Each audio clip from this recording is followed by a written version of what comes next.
And we got 2 people so far.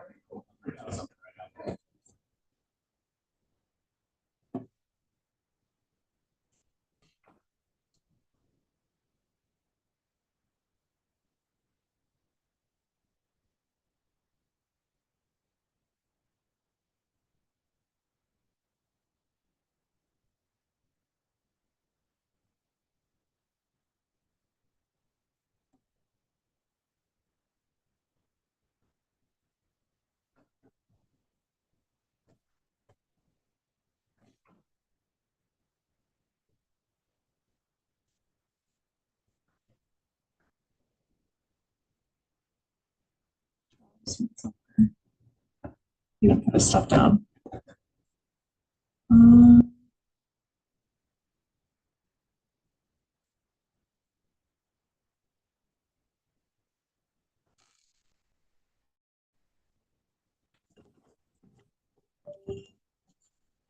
Good morning.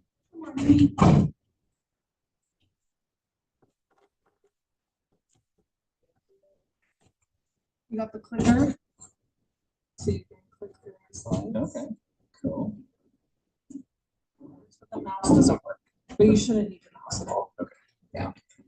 And then here's your guide. Here. And then if you need it, use the participant guide for yourself.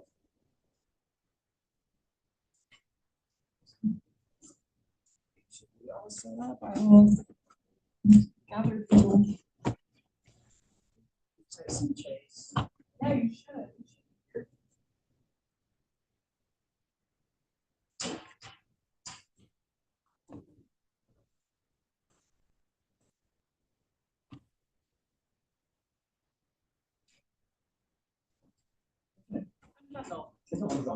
John, nice to meet you. Jonathan, nice to meet you. Yeah. How long have you been an agent? 9 years. Oh, that's 9.5 years, I guess. So March. Yes. awesome. I just got my license in May, but I've been a real estate investor. Okay. For,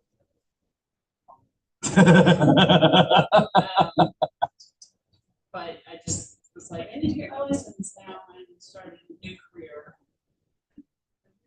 How's it coming along? Yeah, I think it so I was in the beauty business. I'm a makeup artist for like production set. Oh, that's cool. Yeah. Probably a lot of trouble. It used to be when they had budgets. Oh, yeah. Yeah. So I did that for 30 years, and last year I was like, I'm just so burned out. I cannot do it one more day. We had a duplex, and then I sold it to my owner and loved it. And I loved all our purchases and stuff. And so it's like my friend's like, you should get your license, and I was like, I should get my license, and that would be a great career change. But not so much of a career change because I was like, I cannot do makeup one more day. And I'm fortunate that I have a couple production clients, and I'll see them through to the end. Nice. That's it. That's a start. Yeah. So and then it's just really I've just been getting all the word out that changing. I'm a licensed real estate agent now. Nice. So, The housing part, you'll learn is the connection with the people is the most important thing. Buyers, sellers. That's literally the most important. and I have a good network because that's what I've been doing all Yeah. the years. So I've had people reach out to me. I was like, oh, I guess we saw that, which is great. Or people are just very excited and confident. Nice. So Way to I go. just have to, I'd like to buy or sell by the end of the year and close, I should say, by the end of this year. So we'll see how that all turns out. Just keep working. Just keep working. It'll happen. Just keep working. So what did you do before the 9 years ago? I was in government politics Politics? in California. Okay, yeah. I do a lot of politics. A lot of, what were you I was a representative for a state senator as well as a California congresswoman. Okay. So I was basically the eyes, ears, voice of the legislators. While they're in DC, I was in San Diego, helping the constituents. Yeah. So loved it. Yeah. This job is basically a carrier for that. It's helping me. It is, I think if you're into the people group here, no matter what you're doing, it all translates. Oh, absolutely. Yeah. So it's.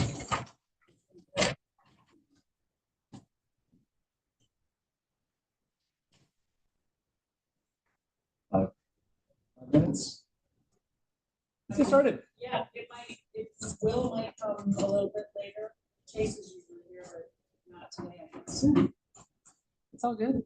It's just a little bit more less formal. There you go. So introductions, I'm Jonathan Hardy, realtor here, part of the ALC. Been licensed for 9.5 years, done over 200 deals, sole agent time period. I've worked with buyers, sellers. This subject for me is actually something I really like because I feel it's really important to connect with your buyers because once they become buyers, they'll eventually become sellers. And if you do a really good job with your buyers, you will get the results. And that's how we maintain this business. So today's topic is win the buyer. KW requirements saying that you're not allowed to share information. You have to comply with the do not call list or you find. You're here to make money, not lose it. Do not share any of this information. Do not share this information. Do not discuss negotiating commissions, fair housing. We have our consumer guide to agency relations that we have to share with the buyer the first time, or the seller for that matter. I tell folks that my job is to help you buy or sell your house. I cannot tell people where you can, should, or should not live. Just tell me what you need. That's our job, is to help find that. Copyrights, do not share this information with anybody. They will find you. Exactly. Well, so course review, we are on section 14, which is win the buyer. And should be a pretty busy week this week. Transactions, lead generation.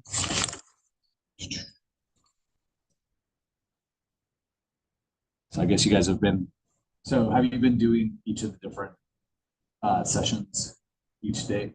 I've only missed 2. Okay. So already hammered through 13 of them now.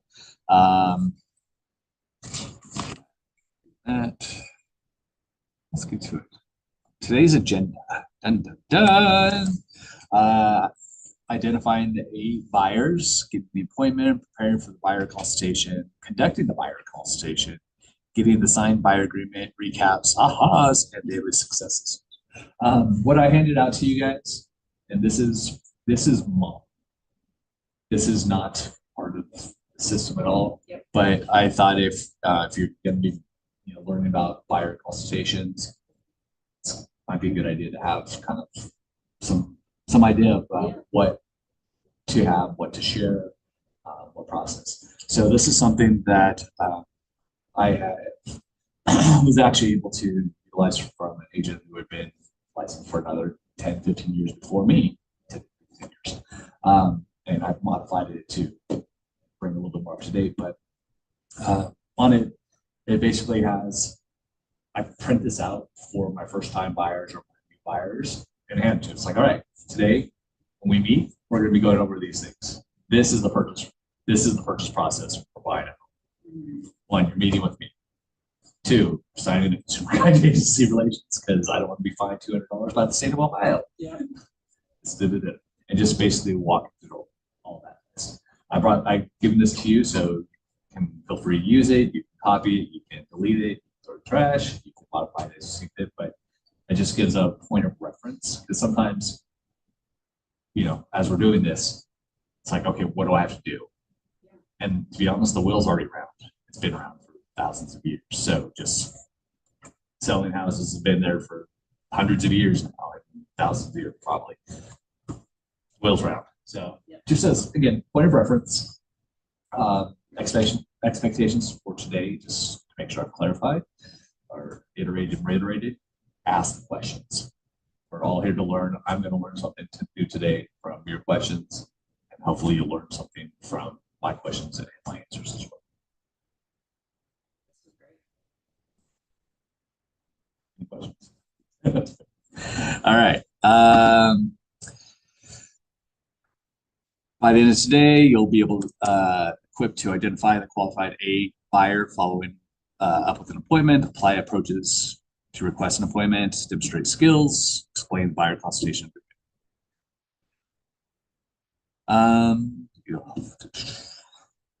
Since it's such a small class, we're not going to do little group assignments.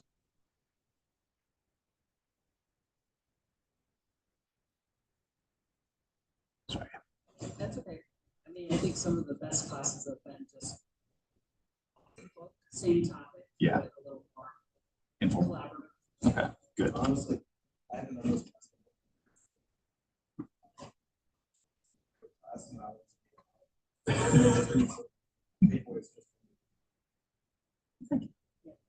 Thank you. Okay. All right. Well, I like this. All right. So, right approach. A buyers. What do you think A buyer is?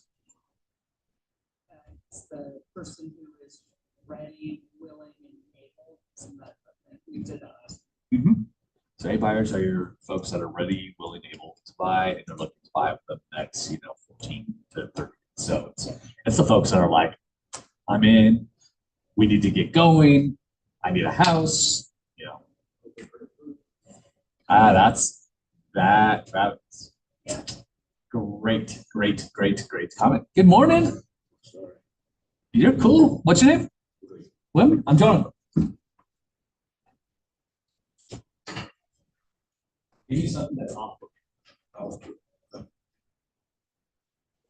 First process. So, or as we're discussing, meeting with buyers for the first time, this is something that you can utilize, right, if you decide to help walk that buyer through the first process of what to expect. But yes, Travis, pre-approval. Because no matter how motivated that person is, if they are not pre-approved, I'll tell you right now, give them one showing max. Because there's nothing worse than them, oh my gosh, I love this house. I want this house. And then you find out that their pre-approval is houses up here and their pre-approval is down here. Yeah. Then you lose them. Yeah, that is exactly right. Or and it goes back, then you'll have to go back and reestablish, what are their true needs, what are their, the wants and needs. I've always told clients, something I learned was 85%. Does the house meet 85% of your goals and needs? If it does, we need to start really considering it, because there's no what are called cream puffs, the perfect house, perfect price, and perfect location. Those are like unicorns. They don't exist to our knowledge. So yeah, 85%. When you're going to be meeting with these buyers during the buyer presentation, you're going to be asking the question, what, about their family, about their work, location, kind of ferreting out or, digging out what is their motivation, because motivation is a big thing. You can have people say, oh, I want a house. I need a house. But do they really want or need a house? Because some folks, they say that, but the motivation is really not behind it. Oh, my kids are in school, so we need a house. We're busting at the seams, but it's not actual a true need. Whereas there's some folks that are like, I'm moving to town. I need a place to stay. Moving here on the 30th. I need a house on the 30th. It's like you are motivated, or a family that's relocating out of town. It's like, but the company's already called, movers are set for this day. I need it on the market by this day. So knowing the motivation is so important. Knowing what their expectations are. Do they have 10 kids, 5 kids? They need 5 bedrooms. Is it just elderly couple that is currently in a 2-story house with the primary bedroom upstairs? It's like, okay, let me guess, you would like a ranch. So, meeting with the client is important so you can know what their motivations are, what their needs are, and that will actually make the housing search a lot easier. I had clients that were older couple, they had 2 kids, but they were college, so it wasn't like they were actually really living. But due to health issues, they wanted a first floor primary. And so, show them house and stuff. Like, oh, Jonathan, what about this house? I'm like, you told me you need 3 bedrooms, 3 baths, 2-car garage, first floor primary. Why are you sending me 4 bedroom, 2 bath, 2-story house with primary on the 2nd floor? I'm like, I love you guys, but I'm not showing you this house. This does not meet what you told me your needs are. Oh yeah, that's right. Like, yeah, you told me you need this. This is what we're going to see. If it doesn't show up right now, cool. We'll wait, but we will get you what you actually told me you need. And what happened? The house came up. I heard about it from somebody else. It was so satisfying to look at the pictures and go, oh my gosh, this is exactly what they've told me to do. It has the first floor ranch, it has the bedrooms, it has it like downstairs, it has the walkout in the neighborhood they wanted. So I called them like, all right, I found your house. Let's get going. They walk in like, oh my gosh, this is their house. Like, yes, it is. That's one of the fun parts you're gonna have with being a realtor is showing the folks the houses and actually seeing their body, their demeanor change when they can picture themselves in the house. The experiences I've had when people are not happy about the house or it's not the right fit. This is one of the looks you'll get all hunched up. Across. I get excited when they start to say,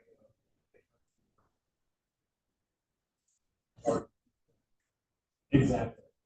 The Christmas tree, the placement. Oh my gosh, I can see the kids, on this playground back here. When they're visualizing themselves, that's like ding ding ding ding. Little bells are going off in your head. Going, okay, we need to move this one forward. So yeah, those are the A buyers to circle back. Those are the ones that we're working towards. You always wanted to try to have your A folks following up with daily, weekly. It's like, hey, what's going on? How you doing? Been searching the MLS for you. This is what I'm finding. Please let me know if you see anything else, because sometimes people hear about things that you don't, and it happens. They'll get a insight from a friend or something. You're like, all right, let me know. I will get you in. Questions, comments, concerns, and again, expectations.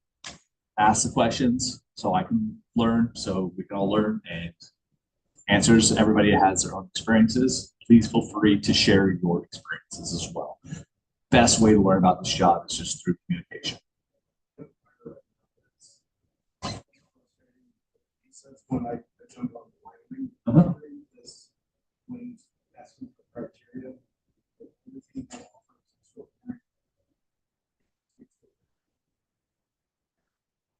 That's what it has been to, so any place in those areas. Has he, so extraordinary, what is his definition of extraordinary?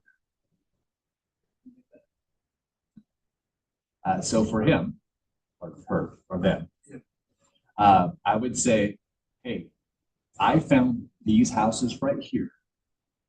And do the comparison, like the three comparison, CMA. You know what I'm talking about? Yeah. Do the three comparison CMA and say, hey, I found these houses right here. Which style of houses do you prefer? So kind of hammer it down. This one has 4 bedrooms. Is that what you're looking for? This one has 3. Is that what just as a way to kind of help you define his extraordinary? Give an example so that- Exactly. So you have an idea. So if you know that he doesn't, that he likes the colonial style or, the all brick style, it's like, cool. That narrowed down, I got rid of all of these, vinyl siding stuff. Okay, cool. It's a way to help you find out what they like. Oh, look at this one on the picture inside. Everything is white or everything is all hardwood, all wood. Finding out what his extraordinary would be in your best bet, and it'll reduce your stress because you'll know this is the style house. As soon as that hits, you're like, I have found your house. Make sense? All right. Okay. Lead capture. Everybody is adding leads to their command, correct? I'll tell you right now, I fail at this at times. It's so hard because you guys are gonna quote in the beginning stages, start doing it now.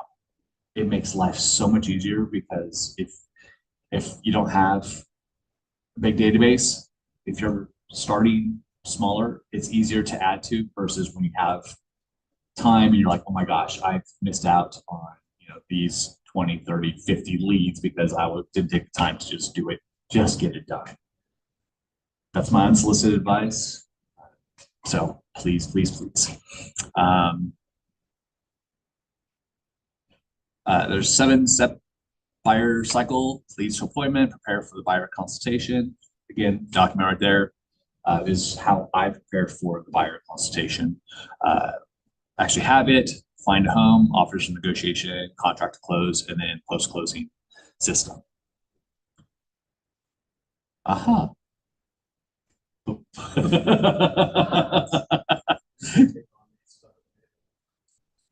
Yeah. Exactly. Take on the appointment. Get the appointment.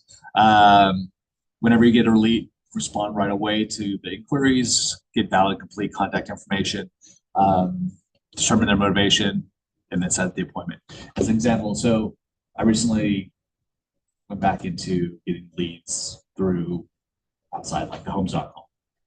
A listing right before our 9:30, I received a lead for a buyer for one of my listings.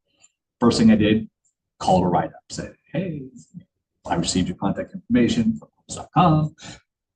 I'm here to answer any questions you have for my listing. Please let me know. She's like, hey, can I call you back at lunch? I'm like, cool, not a problem. But by just making that quick call, it's already started to establish the report because, when you respond quickly, you show that you are motivated to help them.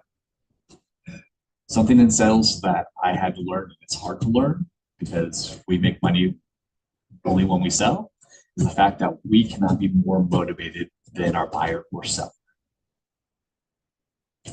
You can want and need that closing, but the fact is, depending on how motivated they are, will determine how fast, how quickly you'll be able to go through the process. So again, asking questions about why they're looking to purchase is important to help determine their true needs, their true motivations. Getting the complete information, making sure you're putting that into command, setting an appointment. Speaking of appointments for buyers, first-time buyers, whatnot, I'm going to make another. I'm sorry, today I'm going to be making a lot of unsolicited recommendations, but they're coming from my own personal experience, and that's why I'm saying them. if you have a buyer that says, oh, I want to go see this house, and you have not, qualified them with a pre-approval, you have not walked through the home purchase process, they're a brand new buyer, first time, say, I am happy to get you, but here's the situation. Let's schedule a time today, tomorrow, for you to come into my office, come here, grab one of the rooms, say it's 45 minutes. We're going to sit down. We're going to walk. I want to walk you through the home purchase process so you know what to expect when we're going to our showing today or tomorrow. And that way you can say, okay, let's say that you love this house. I want you to know what contract you sign. I want you to know what the steps will be so you know in your head, so you know what to expect, because buying a house takes 30, 45 days, depending on the type of loan. And I want you to know what to expect. Once you know what to expect, it is easier to be calmer about the process. When you don't know what to expect, you're all over the place. You're like, oh my gosh, what's happening next? What's happening next? So please, please, please make sure you bring them into the office to have a meeting. And the reason why I say bring them into the office is because if they're not motivated enough to come to the office to meet with you, I'll tell you right now, they're only asking you to open doors. 90% of the people that refuse to come to the office to go through one of these presentations will not buy a house. What is the motivation just to kind of use you to get into a house, but they have somebody else to buy through? They don't want to bother that person, so they'll feel free to waste your time. Yep. Yeah. I've been through that. Yes. So, yeah. Exactly. It really is. Sure. It really is. Yeah. Yeah.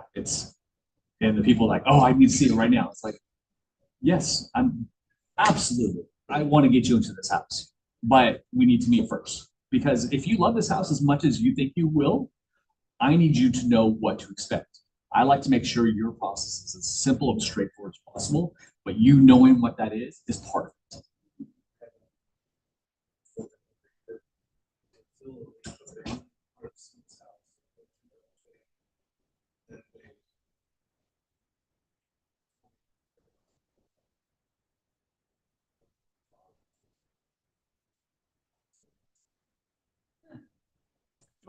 Yeah.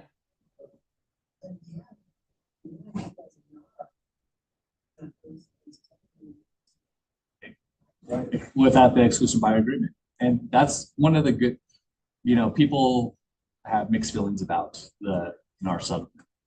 Honestly, I think it's beneficial for us because now I tell people whenever they call, like, oh, I'd love to see this. Fantastic. I'm happy to do this. Just so you're aware, in order to open up, to meet with you or whatnot, we have to have exclusive buyer agreement stating, representation. I've ever represented you or represent seller or whatnot. And it also deals with compensation. As part of it, you need to know what to expect. And that's another way to bring them in, to walk them through the process. So, but again, it's been my experience. And this is actually my second brokerage. I was with another brokerage for 4 years, and then I've been here for the past 5. The manager there, he'd seen back in the, I got licensed in 2016. So 2016 through 2020, Zillow, buyers was such a big thing. People paying for leads. He's like, John, you're working your, bring him into the office. And he was the one that taught me. He's like, bring them in the office. If they're not willing to come in, you're not willing. You're wasting your time dealing with it. And and that was a aha moment for me. So again, just trying to share my experiences so it makes your life better, makes your business more efficient, and saves time. That's the most important resource that we can never get back, is our time. So if I can help make your guys' business better and save you time, that's a win for me. Is it fair to say if they have an objection to doing that, is it fair to be able to say to them, well, I legally can't show you a house without going through these disclosures with you?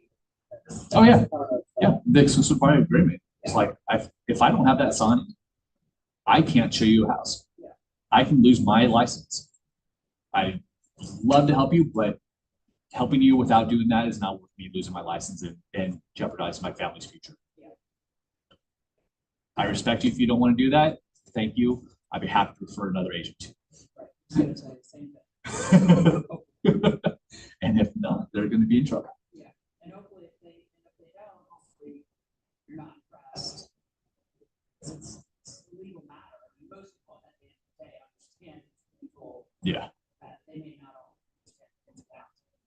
And I actually have an email along those lines. I have an email that I've created as like a draft form for clients that I helped prior to our settlement. That I say, hey, it's so good to hear from you. I'd love to show you guys a home again because I get past clients. I'm like, due to the 2024, in our settlement, I'm now required to have this exclusive buyer agreement in place. It has nothing to do with our relationship. Still love you as family, friends, family, whatnot. But because this is now the law, you will have to sign this before we're able to do anything. And because it floors a lot of people if they haven't had to buy a house since that settlement went into place. So that is something else you can utilize as well. And, for your buyers that haven't bought in the past 5 years, this is going to be new information. If you guys need any verbiage, I'm happy to share.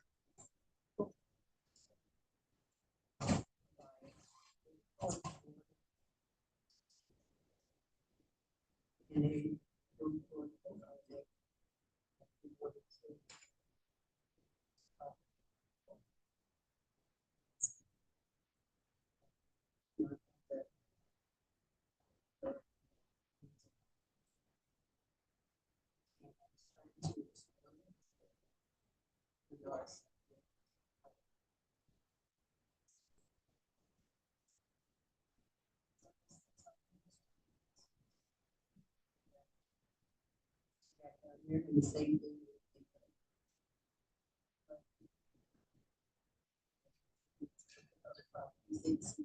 Yeah.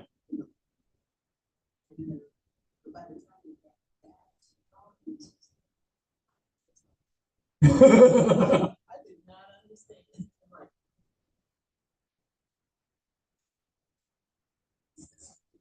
Exactly.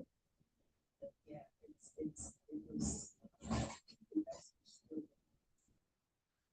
And with investors, the good thing we tell them is, hey, I'm happy to do a single property agreement, but I'm like, I'm not showing you this house until that's signed. Yeah. No, it's not worth it. It is not worth it. Not worth it at all. Again, we're here to make money, not to lose it. That's the same. I was gonna say, it's the same thing with the consumer guide to agency relations, making sure you have a copy of that in hand, making sure that, keep an extra copy in your car. Just to make sure you have a good copy. Whenever I'm having clients sign, the purchase agreement, I always send an electronic copy. But if I've met with them outside of that, I have a paper copy that's in a file folder on my desk. It's cover your glutes, cover your glutes. Yeah. So we are converting buyer A by doing all this. 7, close to appointment techniques show the benefits, take back close, negative, positive close, give them what they're looking for, trial close tightens. Ask questions, empathize, identify the real issues, offer a solution, urgent agreement. Again, that's part of sitting down, talking with them. Travis, this is for you, for your guy. Asking questions, trying to empathize, trying to identify what those issues are that he has. And that way makes your life easier and then makes his life easier so he knows that what he's gonna buy. And you get paid. Do you guys have any buyers yet? Okay, cool. How's that coming along?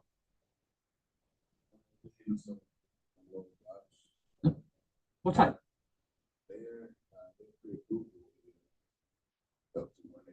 Okay.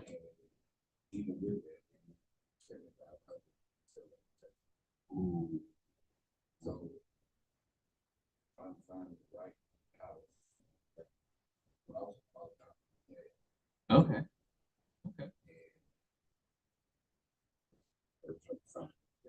What areas are they looking? They're open to anything long as it's not too far. Like, Okay. just so it's not so far there. Yeah, they live in Oh. So. Down the street. They like that area.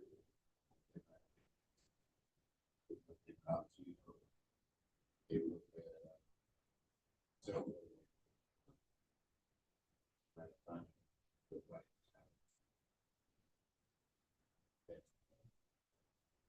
I've been looking at.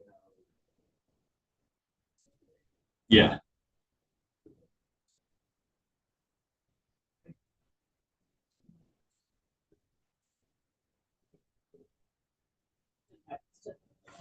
That's another one. That is, that comment, and they, it hasn't been gotten yet.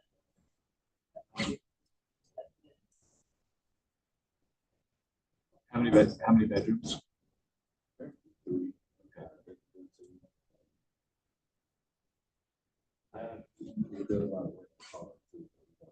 I use a garage. Excuse me 1 second.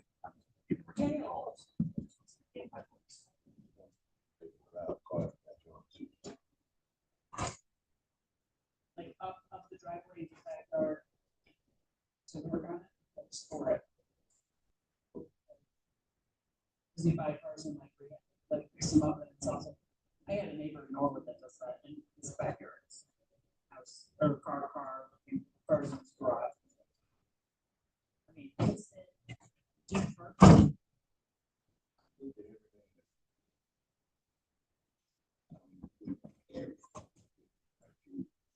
Yeah. That's a good idea.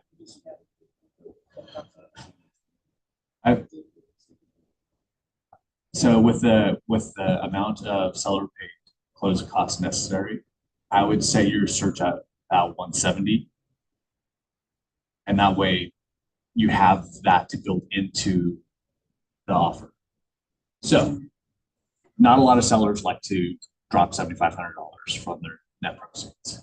But if you find a house that's 170, you can offer 177.5 and tie that into the purchase contract. So it's kind of like it's the seller fronting the closing costs to the buyer.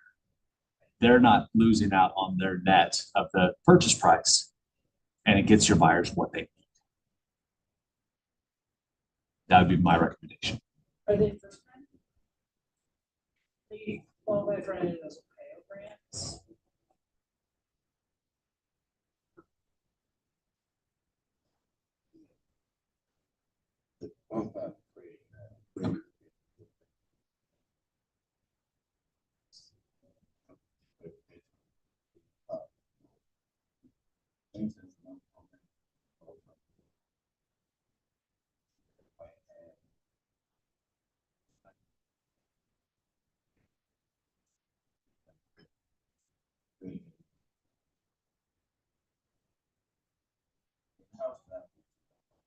Yeah.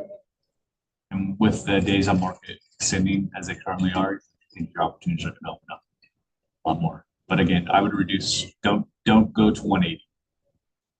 At least don't show them things to 180. Like I said, that'll make life a little easier for you. And then Yeah. they'll build that into their loan. That's their ceiling. Are they comfortable going all the way to? They are, they purchase price and once they. Okay.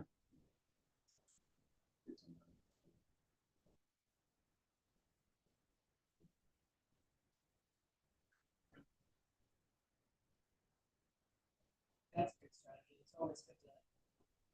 And under. Yeah.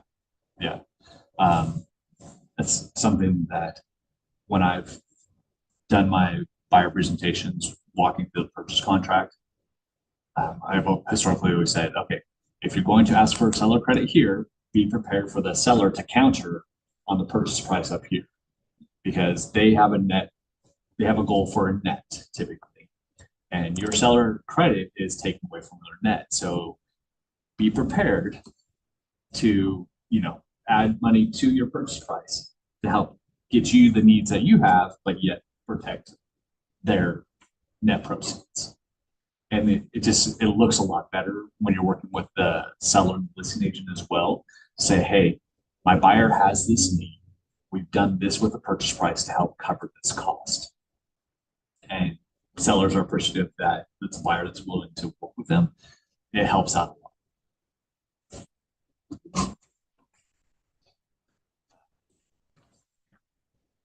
Questions? There was something on the previous slide. Yes. Take back those. Sales techniques. Yeah. Like, some assumptive close would be like, it would be like, so I can put you down on Wednesday at 2 or Thursday at 3, which you roll. That's assuming. Take that close name out of those are like. I remember all this from sales training, but I feel like Take back close. This technique puts a tempting offer in front of the buyer, then subtly creates a fear that they may not be able to get it. I've enjoyed talking with you. To be honest, I don't know whether I can be of help to you or not. However, I'd be honored if we can meet to find out. How about we meet tomorrow? That's the take back close. The negative positive close. This is a way of backing into the appointment to close. Would you be offended if I ask if we can meet to go over all of this in a little bit more detail? I'm free tomorrow. What time works for you? so would you be offended is the negative, Mm-hmm. and then if we could meet is the positive. Mm-hmm. What is a tie-in? Tie downs. When you tackle somebody, I mean, It's like, when you work with me. when you do this, so it's like, you emphasize the phrases so they, sometimes they work with me, buy this house, sell this house. Wouldn't it be great if we went to this house right here? So you're getting them to say yes to you. got it. Could you?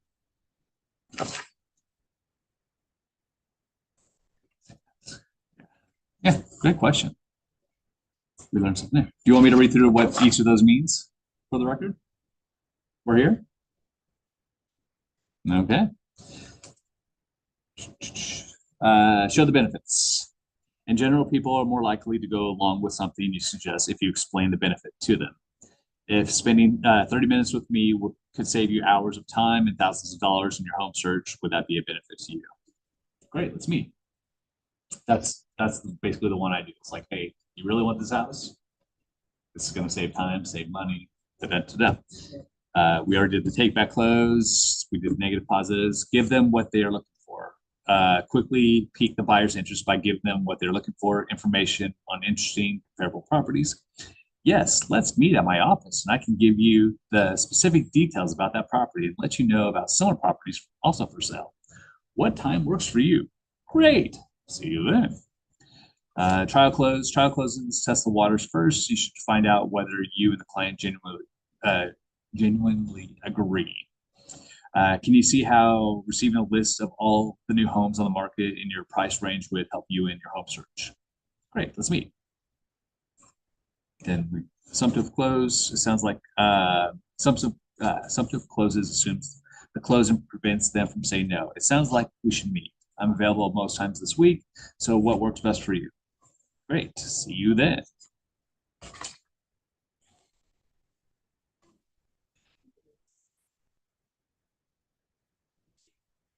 Name Friday, but he did some, we talked about that. He said he always gives 2 times. He doesn't do the what time's best for you. Yeah. He says Tuesday. I have these times available in my calendar right now. Which one works best for you? that does work.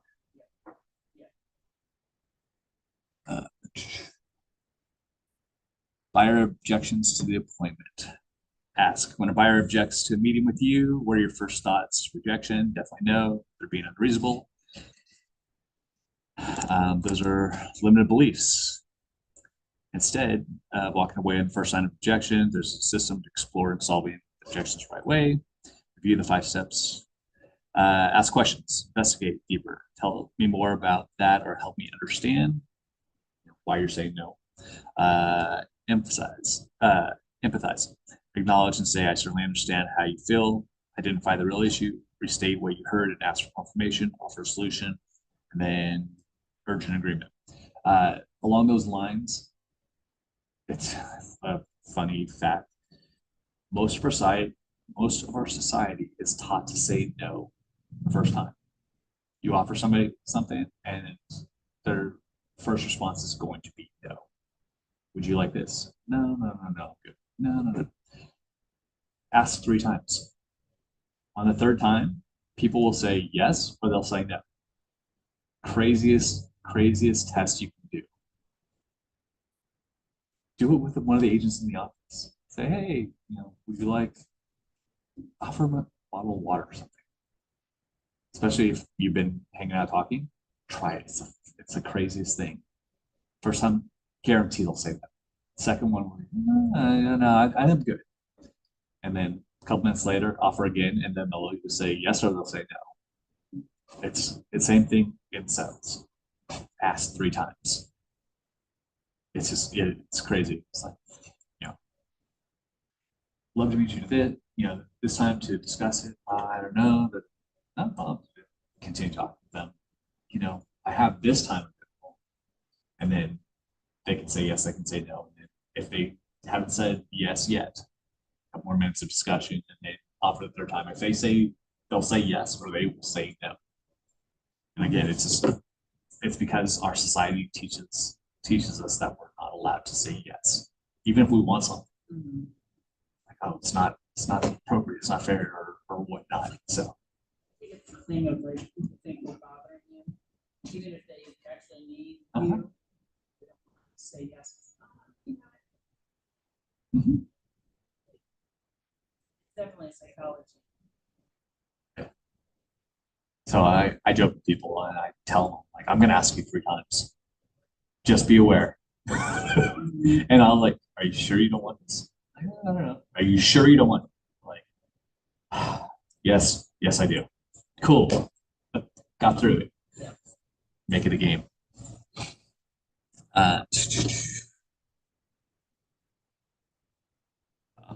Any ahas? Any thoughts? Questions, concerns? And again, my expectations, ask the questions. I need to learn too. I need to learn from you as well. So, preparing for the buyer consultation. Dun, dun, dun. All right.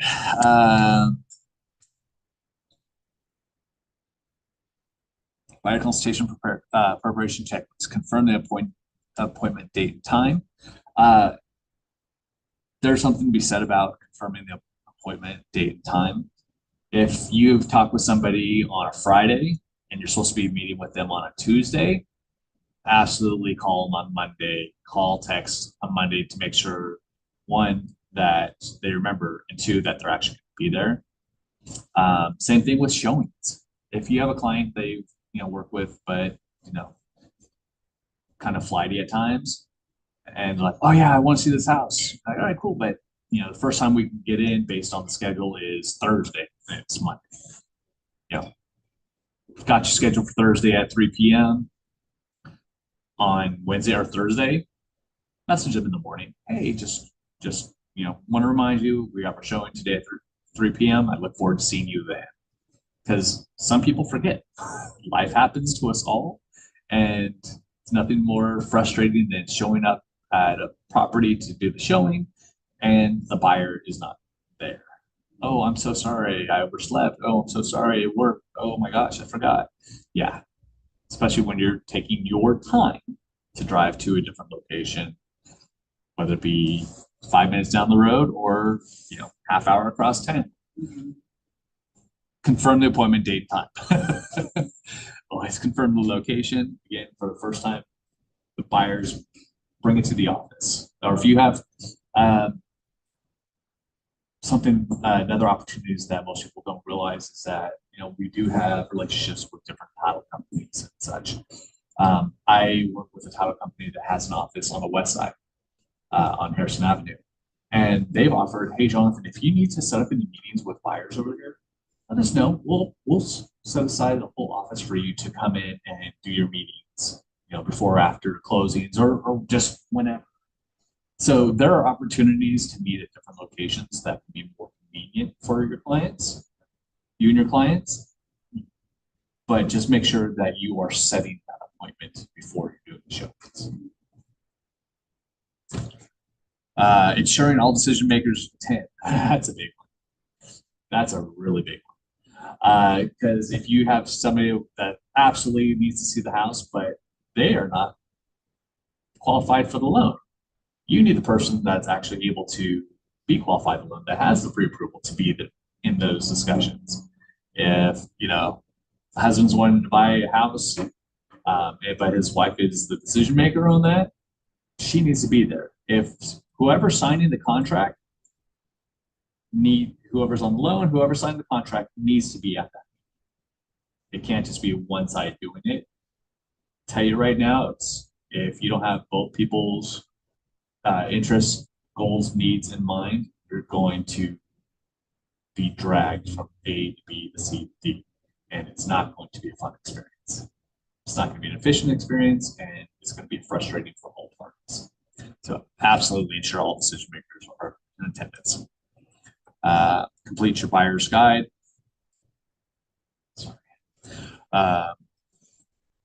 Prepare the meeting space, review the lead sheet. Subsidiaries, buyers need analysis, qualification, neighborhood information, home search, make an offer, negotiation, buy, vendor coordination, pre-closing, closing. All right, so along those lines, raise of hands. Who here has a preferred lender? Who here has a preferred title company? Who here has preferred inspector? Okay. Who here has preferred radon mitigation company?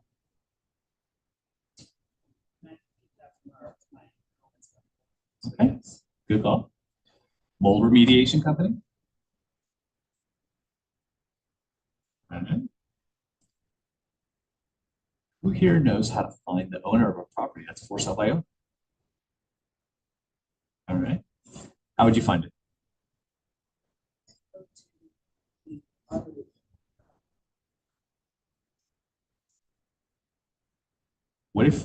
How do you look at that person's phone number?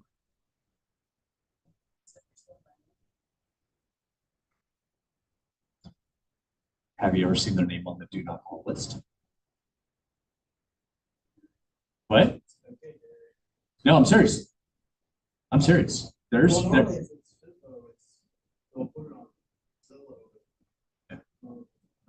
have to be careful. I've actually seen FSBOs that have their phone number is on the do not call list. Yeah. So be very careful. Be prepared to knock on a door. Oh yeah. Yeah. Yeah. Yeah. Yeah. Just be careful. Even though you see a phone number on that thing, be very careful. Another opportunity you can use is you can pay, it's like I think I pay $7 a month. White pages, like online, and you can type in the phone numbers and it has show, they do not call this or not. So it's another way to look up a person's name from the auditor to get their phone number as well. Yeah.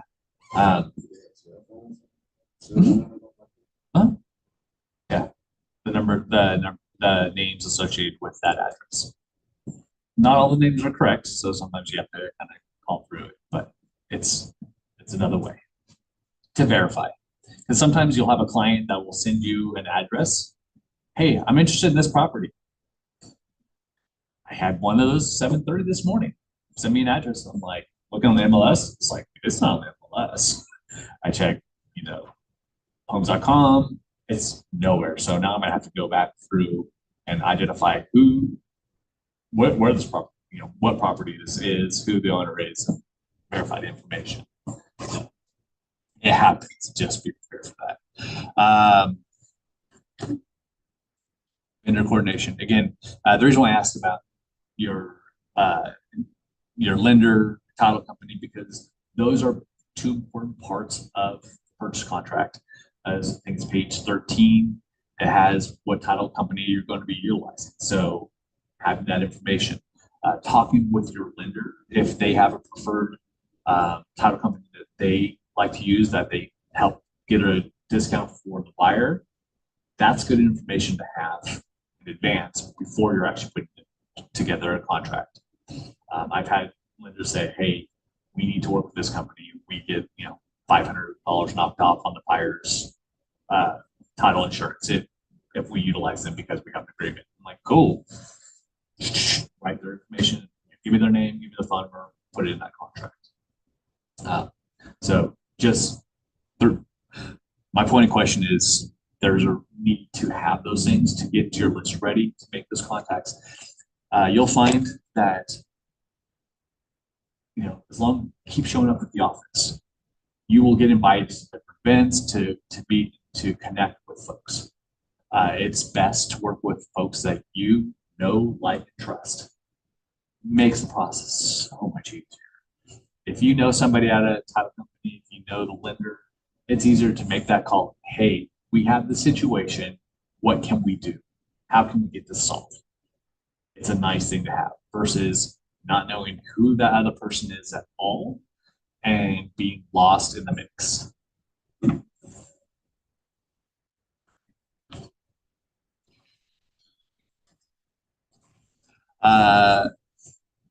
Buyer guide contents. Who here has their buyer guide established in like a folder to pass to the client? Have a rough draft so far. Okay. Such my content. Okay. Get it done, because it's nice to have it done versus you get that call you're going to get a call. Yeah. And people are going to have to see this and they're going to say, we're going to meet up. And then you're like, oh my gosh, I have A, B, C to do today. I don't have time to finish this up before this meeting. Just get it done. Take the 30 minutes, just get it done. In my buyer guides, so I have this information right here, but I also provide a list of lenders, my preferred lenders. I literally work with about 5 to 6 different lenders on a regular basis. For me, I like connecting.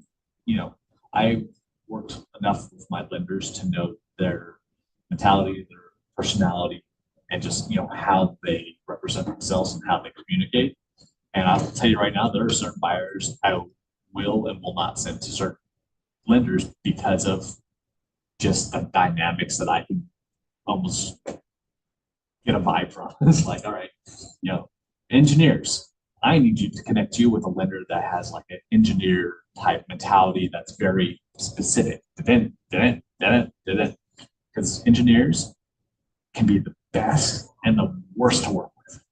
They can be the best because they can be efficient. They can be the worst because they analyze every single detail.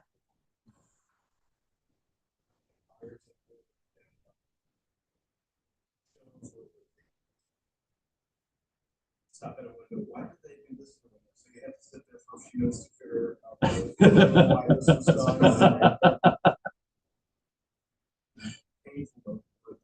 It's painful, but I loved meeting with my clients that are engineers because the way that they think is different from the way I think. So to get their perspective on the world, or what information that they need in order to be comfortable and confident to move forward, it gives you insight.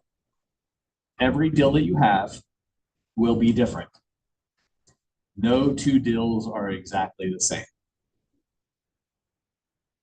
The more deals you have, the more you'll find that you'll use information that you've gathered from previous deals to make the next deals go on. One of the reasons I say come in the office is to talk with the folks that have been around 2 years, 3 years, 5 years, 10 years, 9 years, 20 years. Learn from our successes and our failures. Wheels round. Learn. We've been there, we've done it. I still succeed and I still fail. I still have deals that I'm like, wow, that was not the best deal of my life. Wow, that sucked. But then I have deals I'm like, man, this is how they're supposed to. But keep coming to the office, keep asking questions, and keep learning. And I'm bringing this up because as part of the buyer guide contents, we already discussed the reasons for buying a home, the financial worksheets. I don't do a lot of those. I actually delegate that to the lender. I'm not a lender. I'm not going to tell the buyer what to expect from their loan because that's not my job. I'm not licensed in that. And I don't want to open myself up to litigation for giving them false information. Exactly. Yeah, I would not do that unless you have a preferred lender and they send you one. Hey, I'm going to be meeting with this client today that you've already pre-approved. Do you have the current interest rate chart? Do you have, anything that you would like me to make sure that they have when I'm meeting with them today? If it's coming from them, their information on it, by all means. Hey, I spoke with your lender yesterday. Told him we were meeting today. He offered this as the rates as of yesterday or this morning or whatnot. That way this is not me. This is your lender. This is what he asked me to provide for you. When you have questions about it, I'm going to ask you to reach out to him or her, to get clarification. So yes. The Keller Williams app, I have not used it in a while. There's so many other apps. There's the MLS. There's, do whatever is easier for you. Actually, again, the loan application stuff, the credit check request, interest rates, the loan application, the Keller mortgage covered, that stuff. From my perspective, I'm here today for today's class, but from my perspective, that is not something that you should be really working on. That's not your lane. Unless you are a loan officer, that is not your lane. So you can always say, please be prepared. Your lender may be asking for these things, but you cannot be gathering that information. You don't want that information.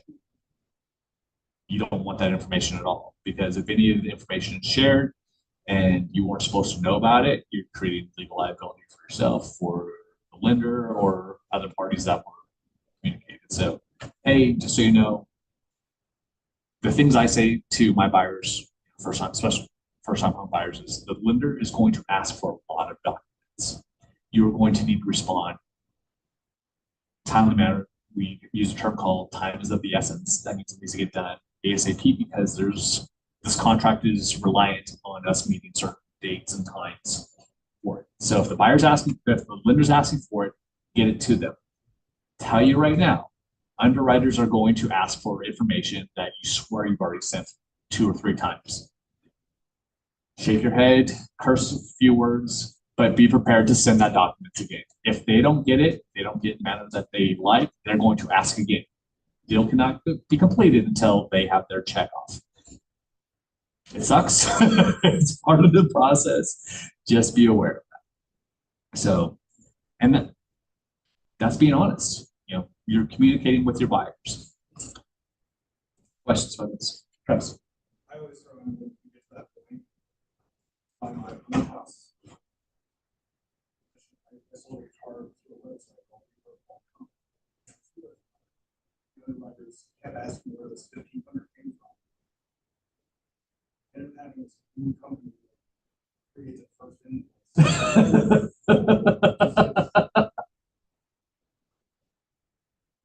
Multiple days to get it done, so I just sympathize with all of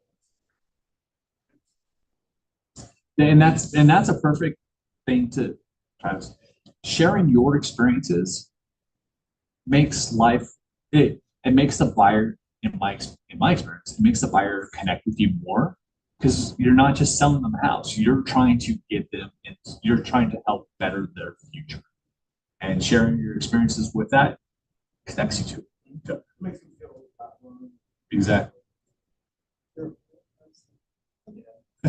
I was in the no doc era, Oh, like every single word that I ever had in my life was a no doc era.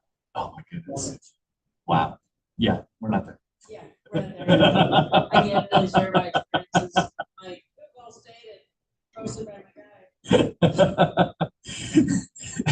So you had the mirror test alone. I'm alive. Yes, I was in the, like, the Big Short made a lot of sense. You're like, oh, yeah. Oh, yeah, that sounds great. You might have touched on this earlier, mistakes to avoid, what was you covered for your buyers have?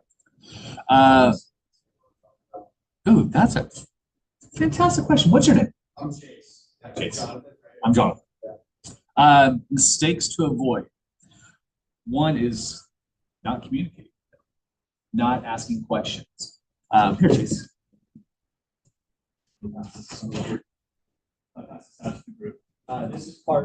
This is off of, that's actually part of my buyer process when I'm meeting with a client. This is what this is what I walk them through. And I walk through each and every single point and tell them, go through the purchase contract. And with each page, do you have questions about this? Page 1 of the purchase contract, what is it? It talks about the actual property. Which property are we buying? We're buying here, we're buying here. How much are we offering? That's this amount here. How much earnest money? Earnest money is typically not required by law, but typically 1% of the purchase price. You can do more, you can do less. And explain the whole situation with earnest money. Next thing is, why are you buying this? Is it for owner occupied? Is it rental? Is it other? Seller credit. Seller credit. If you're asking for money here, be prepared for the seller to counter on the purchase price up here. Sellers have their nets. Following down the page. Sorry, going through the page. It just walking through. Do you have any questions about this? And it's important for you to know this contract because I want you as the buyer to know what you're signing before we found your house. You're going to be excited, but you need to know what questions I'm going to be asking when we're in the house when you've fallen in love. Like, cool, love it. You've seen this house. You want to buy it. All right. How much do you want to offer? How much earnest money? We have your pre-approval. You're pre-approved as conventional, 30 years. I don't care about the interest rates, but some people do.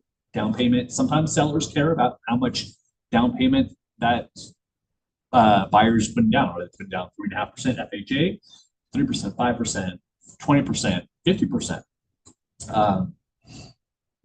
There are deals when we've had a competitive market where the down payment amount was the deciding factor on which buyer the seller went. So there's that. Mistake. So along with that is, again, explaining the expectations, letting them know that, the timelines. You want to make sure that your buyer knows what's going on. You've reduced their, you've set the expectations of what's going to be required for them because it'll make the process streamlined. It'll make it simpler. It'll make it more positive because there's always going to be stress. What are the most stressful parts of the purchase process? What? Financing's one. So negotiating, Negotiating two. Which negotiation? either one could fall apart. Which one? What?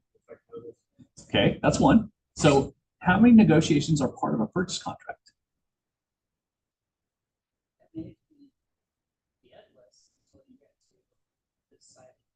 full Okay. terms. Okay, so price is one. What's next?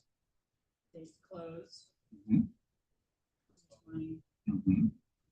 move-in date, Mhm. inspection. Many inspections, kind of inspections, a lot of them are like, you're not doing roof.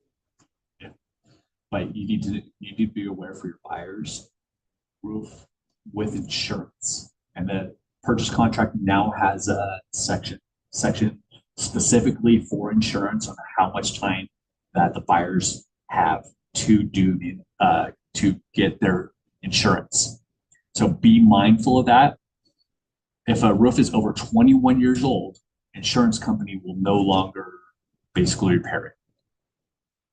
So be mindful of that. And they will, insurance company will deny insurance if it's old, if it's a roof that has issues. There are deals that will die as a result. Not into. Mhm. Cool. That's part of the, I'd say part of the defect. Yeah. Another thing, so I've always said that there was 3 negotiation periods during the purchase contract. One is the initial, when you're setting up the initial price and the initial terms. Second is the defect, when you've had the inspections. What issues are there? You know, are they all health and safety? Are there any health and safety? Anything that you can get by with, price reduction, credit towards closing costs, or does the seller actually have to make those repairs, or do you actually have to escrow the money? So money held from the seller's net proceeds by the title company and then a check drafted to a company to make those repairs. The third one that I have feeling we're going to start seeing again, that you guys didn't mention, appraisal. The appraisal process. Yes. So the appraisal, if you and the sellers come to this awesome agreement, purchase price, let's say $300,000. You guys are all on the side, you're looking around, you've pulled up the comps, you've brought the comps to the showings, everything's lining up. The appraiser comes in, it's like, I only found properties that were 280 instead of 300. So I'm going to say the appraised value is $280,000. And you've already dealt with all the inspections. You've already negotiated all the stuff. And you're like, oh, no, the appraisal came in short. So what are the 4 different opportunities that can be negotiated for the appraisal?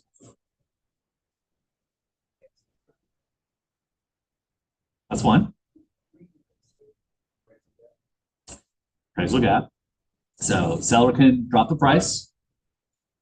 Buyer can make up the difference. Buyer and seller can negotiate, split a difference. Or 4, the one that hurts the most, deal dies. So those are the 3 major, what I would say, mistakes to avoid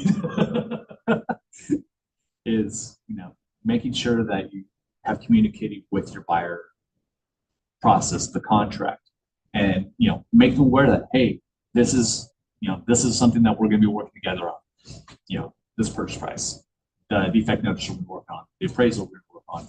And then also, I guess with the new contract, the 4th one would be the insurance issue, because that is a big issue. If there's an appraisal that comes like the listing is 300,000, Mhm. and the appraisal comes back at 280, and the deal falls apart, does that appraisal go on record? Only if it's FHA. Okay, so the next buyer that comes along goes through the same process, potentially get another appraiser who's like, yeah, it's 305. Mhm. Yes, That's awesome. that's awesome, John. Appraisal only matters since the opinion of value for that day. That's correct. That's FHA. So with the FHA loan, they actually have a document number that's associated with that property, and that appraisal will stick with that property if it's an FHA loan type for the 6 months. But if another buyer comes and they don't have an FHA loan, Yes.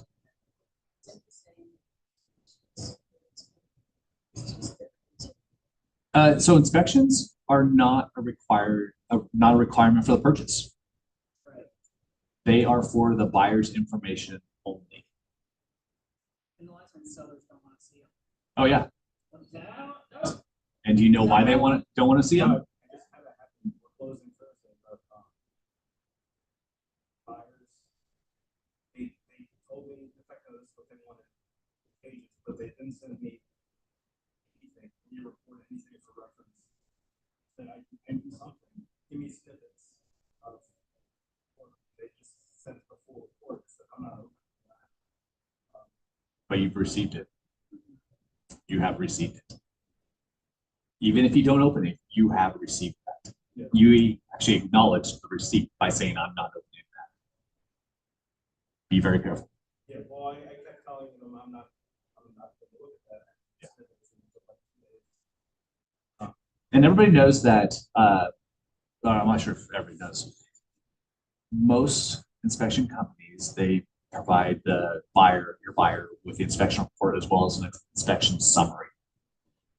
Quite honestly, due to the amount of time that we are spent working, you really don't have time to go through the full inspection report. Go to the summary, because the summary is already highlighting the key issues that the inspector found, whether it be good or bad.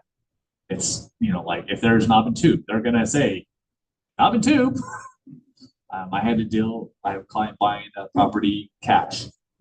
Condo had been damaged due to flooding from upstairs.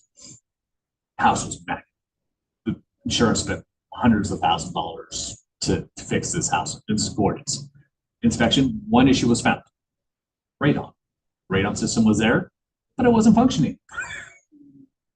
So I got the summary and I was like, looking, it's like, man, it looks good.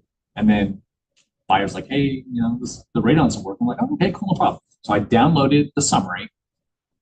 Like I use a Mac, but went to the PDF and just deleted all of the pages because you can have like little tab slides and just delete the pages that are not relevant to that summary and then save it as the defect inspection summary. So it's an easy way for you to make your life simple. What do you mean? Inspection companies, I have 3 of them because by law, if you are going to recommend one, you need to recommend 3. That was another reason why I asked who here has inspection companies. So I have 3. I utilize Good Eye Inspection Services. I use First Inspection Services, and I utilize Gerard. In Gerard, they can be multi areas in terms of if there's issues with HVAC, they actually have a separate HVAC company that can help with that. First Inspection Services, been working with them since 2018, and just really good people. And they're one of our affiliates.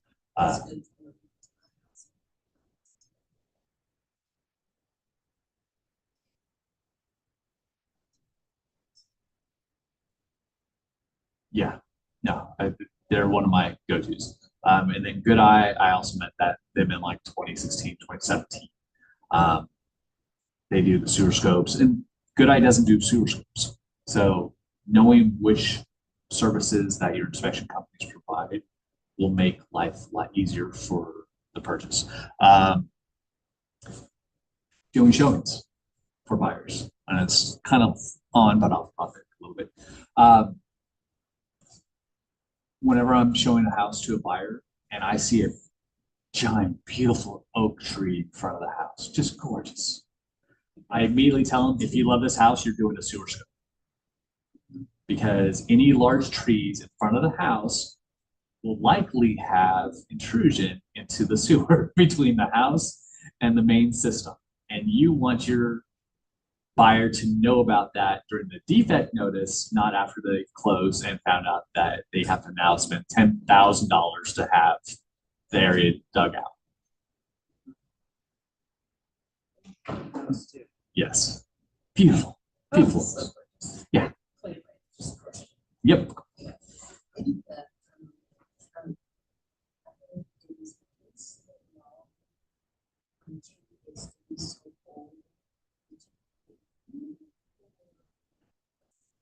Not to my knowledge. And it's like they cut down trees in Norwood like every other day. I saw the measure. Oh, yeah, they just take them down, it's insane. Yeah. It's losing, Norwood's losing a lot of its History. history, charm. Looks like command. You can actually create your own fire guide. Table contents. Oh, yeah, just pretty much.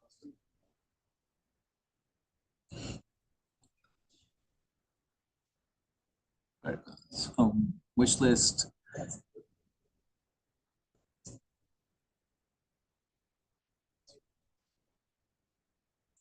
One thing I want to include in my buyer's guide is a timeline of contracts. Okay. And what we need to fill the contract. That information right there. This is it. Yeah. Oh, yeah. That's, again, that's mine. Yeah. But I'm always happy to share my information. Wheels round. Get the information from those that have been there, done that. Make selection. So Question. this thing, if there was a TV for the night, Yes, made, yes, in command. So if you have not done it yet, go into command, under templates, and you can customize it. Are people doing lead-based paint inspections? No. Okay. I'll tell my client, was it built before 1978? Yes, cool. Yeah, there's lead-based paint in the house. Was it built after 79? Yes, cool. Not a worry. If it was built before 78, there's lead-based paint. Sellers will never disclose it because they never actually take the time to do the test. Yeah. And because they've never done the test, they are able to say, no knowledge. Yes. So Yeah. lead-based paint disclosure. So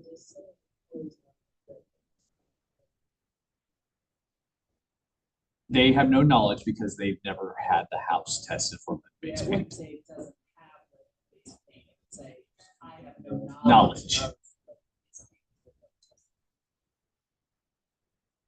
So the documents that are required to give to a client is built for XW. So it's actually part of the requirement for your listing agreements. So as part of the listing on the MLS, the documents you'll have, the main sheet that listing agents or their admin created. And then they'll have the residential property disclosures. Only time you will not find a residential property disclosure if it was, being sold to settle an estate or something like that. And then at that point it is excluded. And there's a sheet that says, we're excluded from providing disclosures because this is being transferred to settle estate, family, blah, blah, blah, blah, blah, blah. So you have a residential property disclosure and a lead-based paint disclosure if the property was built before 1978. It's on those other documents. On the MLS, you'll have the displays, and then documents is one of the choices. Some documents specific to the property. Yes. Federal disclosure. It's specific to the property. And that's so.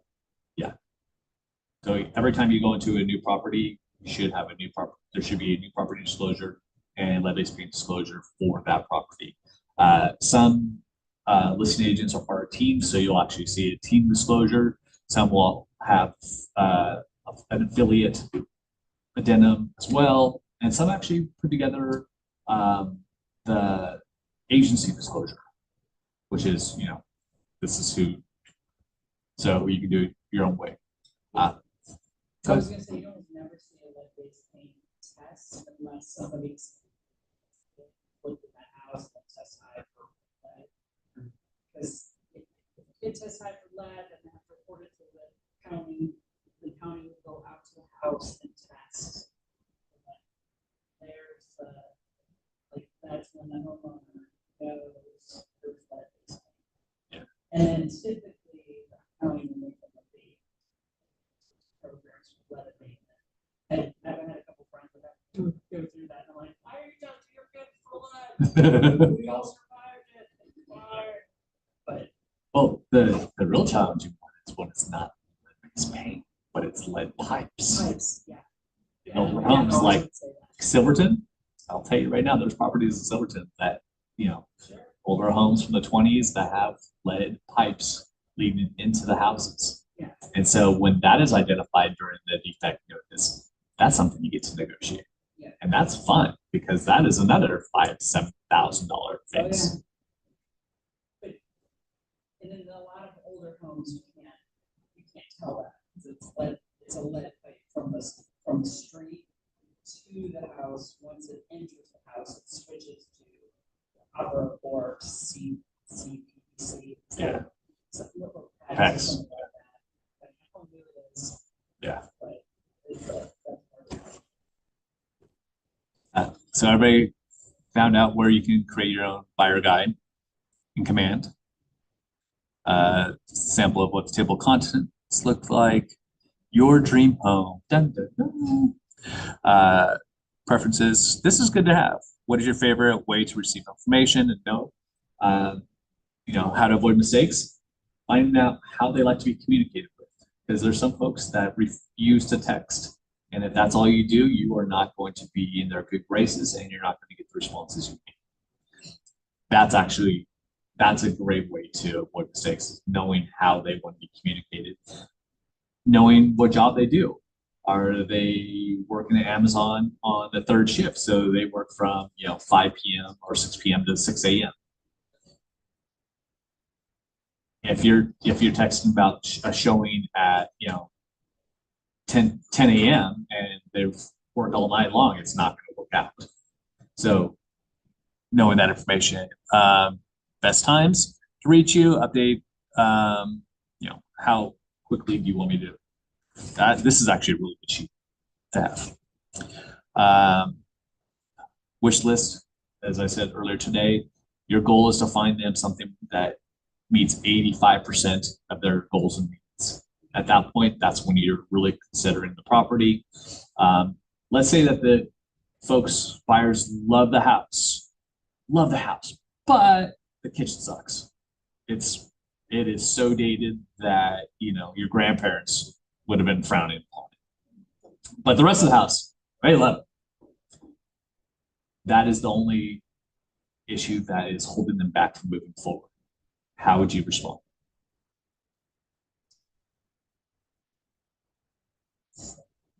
Well,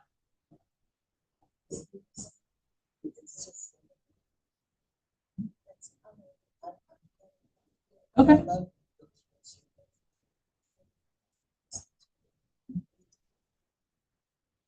you could ask them, do you have a budget for rehabbing your time and budget to rehab the kitchen before you move in?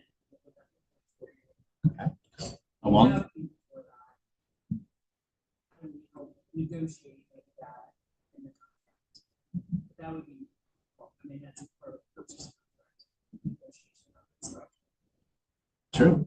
And actually, if you have a good lender, it can be done as part of the loan, 2 or 3K rehab loan. So the 85% house just became 100% because you're working with your lender. The purchase contract is going to be longer.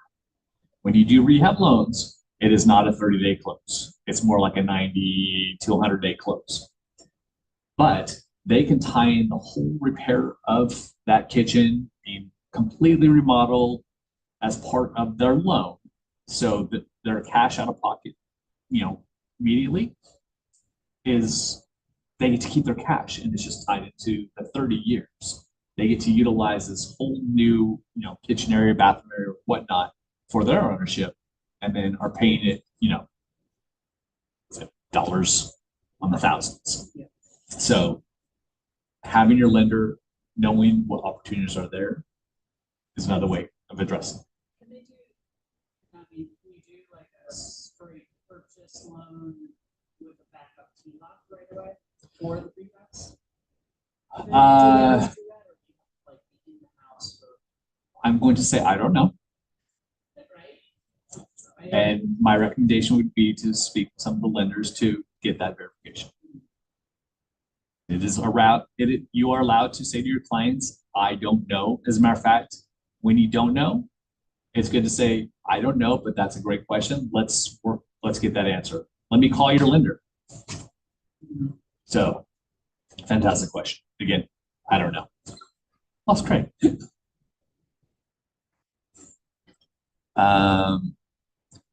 The home wish list, again, this is in order to avoid mistakes. This list right here is a great way to again expedite your time, your energy for both you as well as the buyers.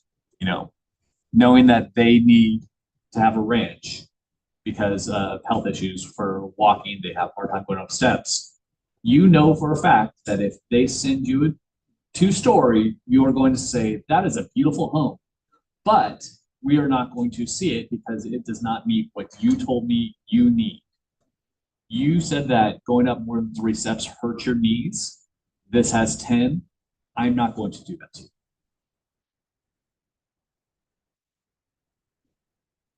Yeah, and because you've already discussed it, because you've met with them, you know this answer. And it's reminding them of the conversation that you had with them. Neighborhood insights, that's pretty cool. It takes time to learn all the neighborhoods, and there are some neighborhoods I drive through. Oh man, this is a cool neighborhood. And I literally help clients from Dayton to Delhi to Ripley to Wilmington, everything between. So it takes time. When you know, before you do a showing, please go through, find all the comps for the area. When I'm bringing up comps for my buyers, I do a half-mile radius search of the property. If they're 3-bedroom house, then I do, 3 bedrooms. If it's 4 bedrooms, 4 bedrooms. If it's 5 bedrooms, I do, 4 to 6. The reason, and I always try to make sure that I'm staying within either a school district or within the code. So if we're on the west side, it could be what's called W04, which is Price Hill, Westwood, Covedale, and something like that. If I know that it leads into another area, I will say I want specifically like Westwood. Or if you're in the E06, which is this area right here, it's Blue Ash, Kenwood, Montgomery, all the way up, Sims Township, all those areas. So if you know the area, if it has a specific school district that people are absolutely looking on, make sure you restrict it to there. The reason why I do a half-mile radius is because I want to stay within the appraiser's parameters as well. I think I've run over time too. Thanks. Buyer's homeworks. Affiliate, make sure provide that. Sorry. Trying to see if there's anything else that we have to do. I did not get through this whole thing.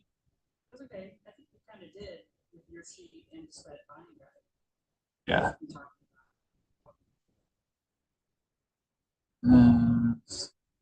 Don't do love letters. Comes liability. Oh, your buyer dropping off a letter. Yeah, representing a letter. That's part of the listing. As part of your offer, if you have a buyer letter, it could be considered a fair housing issue. So I had a friend who she said, I leave our house because I sent a letter to the seller. Yes. And like I can it's right, but Yeah. I can tell my buyer that what you're saying is don't take the letter and put it into the purchase contract. Yes. They want to be off on their own and Yeah. do whatever. I have no control over that. Yeah.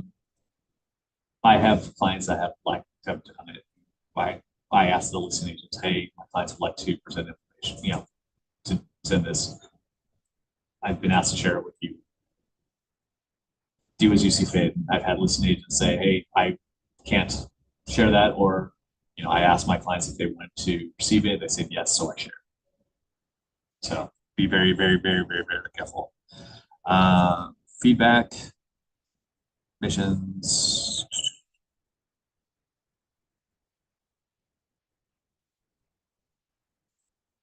Daily success system. Conversions. Get her done. Again, warning, do not call us to be very, very, very, very careful. We don't need you to be fined. You want to make money, not lose money. Questions? Sorry, I believe the last. I have a couple quick ones. Expectation. Comparing my buyer's guide through and template feature, and there was a page about safety. Yes. But I think it was more COVID related, so I pulled it, but part of me was, I'm sure I should throw like a quick note about safety of giving them a heads up about, emptying the house or showing the dog there, so I have to know what buyer's got about that. So remember to browse the safety notes. Yeah, I have never had the safety stuff as it relates to safety. And this is something that I have shared with females and actually males, the same thing is another reason why the expectation is to have a meeting with the buyers before you're going to a showing, because there's some shady people. Yeah, And you want to know who you're meeting with. You're not just going to some vacant property to meet with somebody for the first time. Your safety is worth more than any money that can be made. There's agents in the office that are like, hey, Jonathan, this person wants to see this property. They're being, really, really forward about, meeting with me at this property and it's vacant. I don't feel safe. I'm like, cool, you're not going. If you do decide to go, you're taking somebody and you're going to request a copy of their driver's license. So you have that on file. And it's like, you're covering your glutes. You're staying safe. This job is an amazing job. The ability to help people is something that in my opinion, we are blessed to be able to do. With that said, you need to be safe. Your safety and the safety of those around you is of the utmost important. So if you have any weird vibes about somebody, trust the instincts. We were prey long before we were predators. I mean, even if I didn't know a buyer at all. Yeah. I would definitely, when I think we sign a buyer agreement, I would ask them for their driver's license and make a copy of it.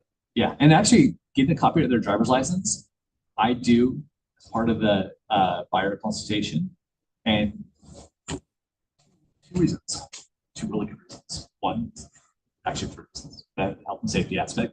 2, I tell them, hey, when we find your home, I'm going to need your name as appears on your driver's license to make sure that we have it properly filled out in the contract for the transfer of the title. Indeed.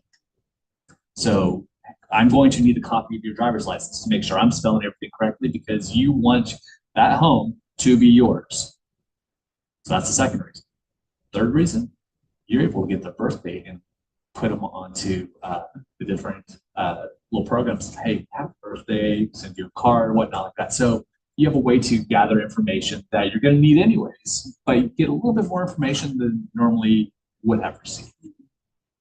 But yeah, I tell people when I'm putting a contract together, I need your name. I need a picture of your driver's license so I can use I'm spelling your name correctly. And it's like, oh, okay, that's logical. That makes sense. Get a copy.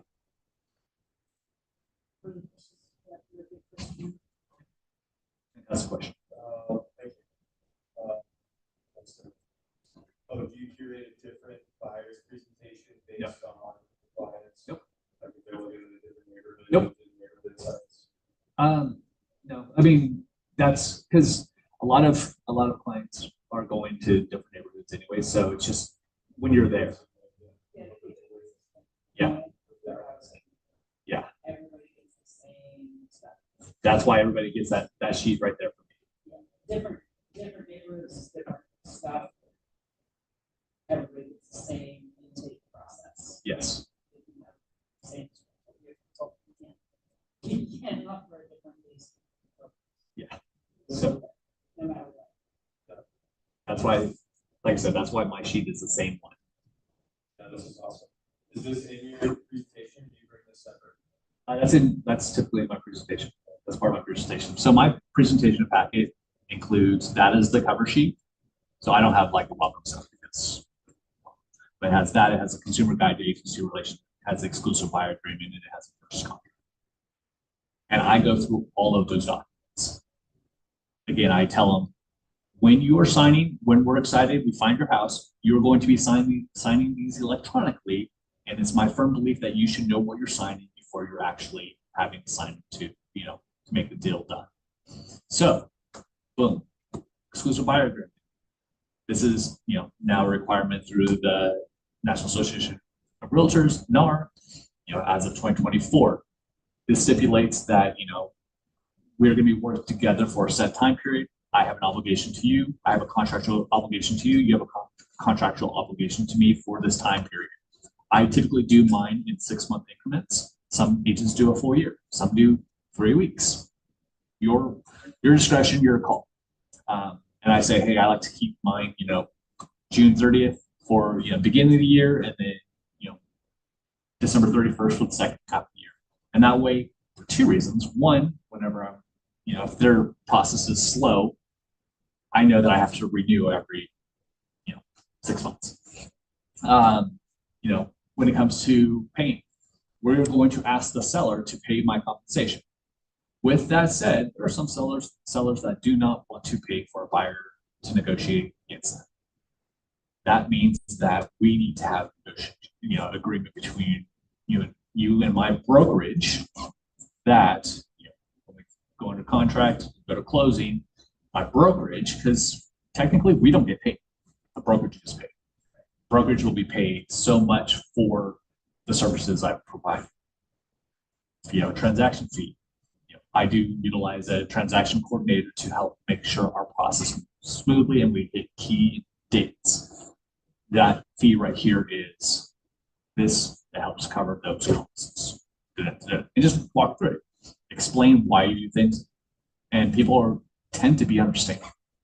They may say, oh, I don't feel comfortable. What if this? There's always ways to work around it. It's called negotiation.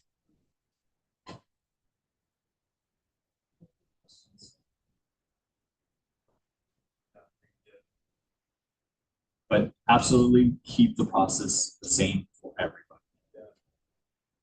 How people get caught up, how people get in trouble is when you start deviating. If you're going to make a change, but make sure that change is the same for everybody.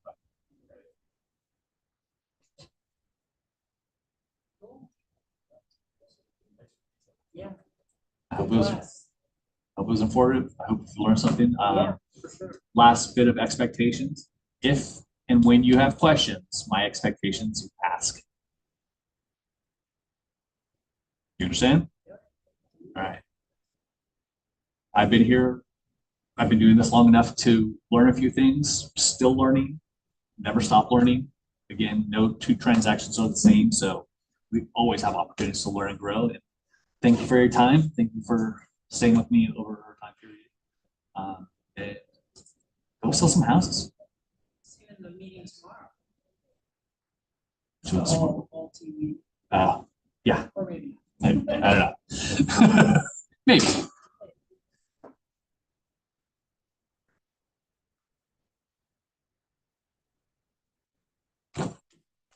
Thank you so much. Pleasure. Good luck. Very good, Jonathan. Thank you. Yeah, there are some good Do you mind tips. if I try to copy this on you and make my own copy of it? Okay, please do. Please do. That's my expectation. That's why I give it up. Personalize. Yeah.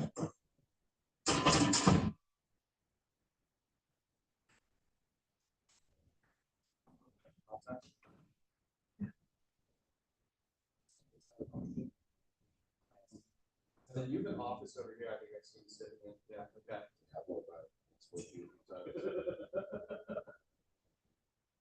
Jonathan, J-O-N, E-T-H-A. Hardy, H-A-R-D-Y, Hardy Woods. Cell phone is 503 888 152.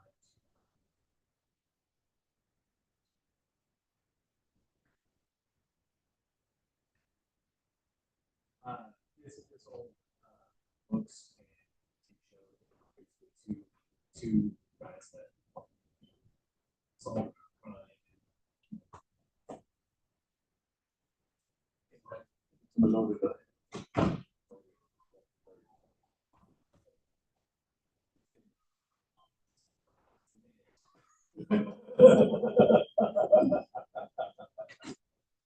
Thank you. That's a question. Fantastic questions. Again, please continue to ask. I'll come find you when I find some more questions. They say, ask and you shall receive.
Well, I mean. I know. I think he didn't know it. He was out of town professor, hired a contractor guy, didn't know what he was doing. And contracted for every single thing. Last year. Like, all the plastic was on, all the wiring, all the plumbing. I mean, literally studs. That was it. So, it was a great house to redo. Let me ask you this, huh?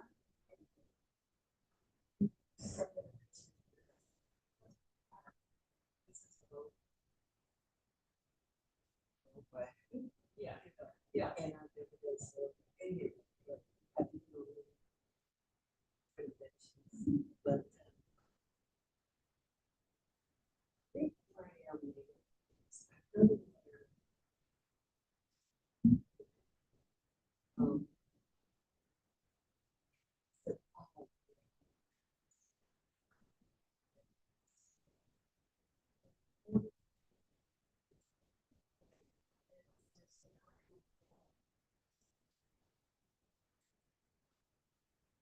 How old is your house?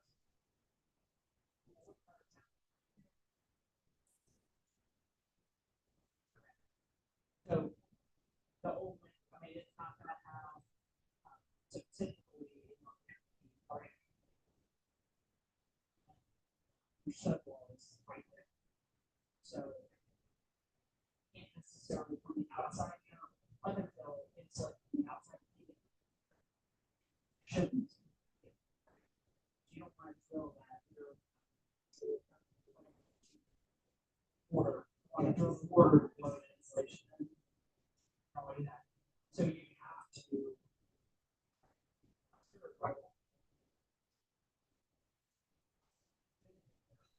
They put a hole in, like say, in your load insulation.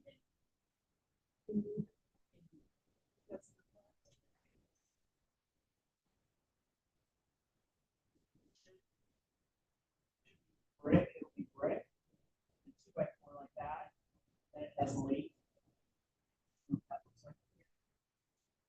It starts burning, and that's where they snap the horsehair, compound crap, and then that's the plastic wall. Plastic, you tack it on that blade, it oozes between each blade and chain. Horsehair that's in the plastic.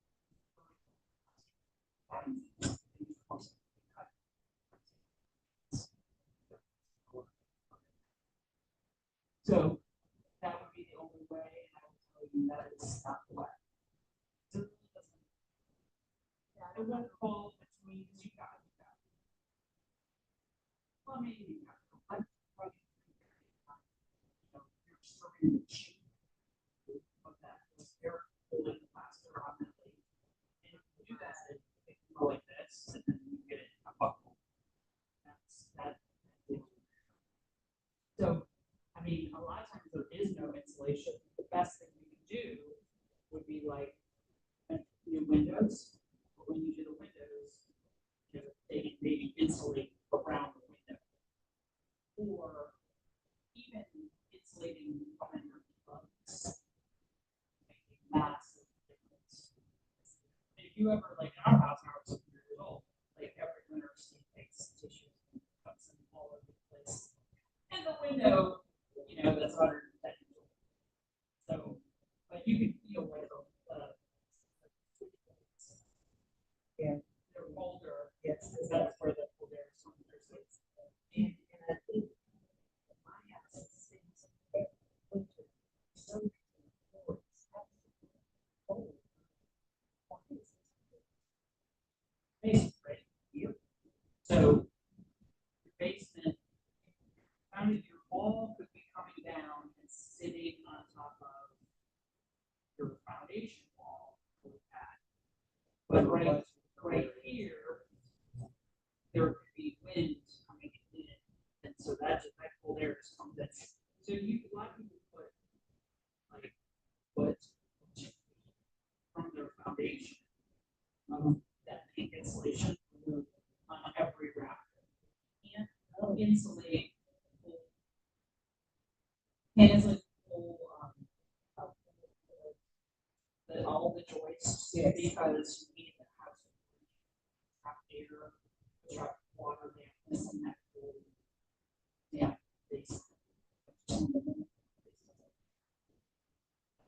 a lot of times people put it like from their foundation wall, put that all around the wall. You just have to make sure you don't have any water. That's not really bad. It's for, like it's for, like Between the first floor and the second floor. The basement. Basement and first floor, you can't do insulation on every. Cross. I read that, but on the first floor, that's taken care of the basement. Then it's set floor.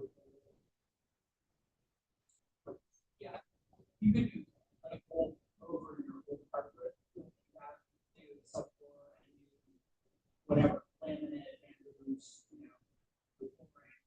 yeah. I mean, it's very, striated, striated. It will, because it just stops the air. It stops the air. Because, like our hardwood floors, our house is fine, but, they're gaps. It's pine is on the joist. There's no subfloor in a lot of houses. Then you put plywood down and put it in the hardwood. Things didn't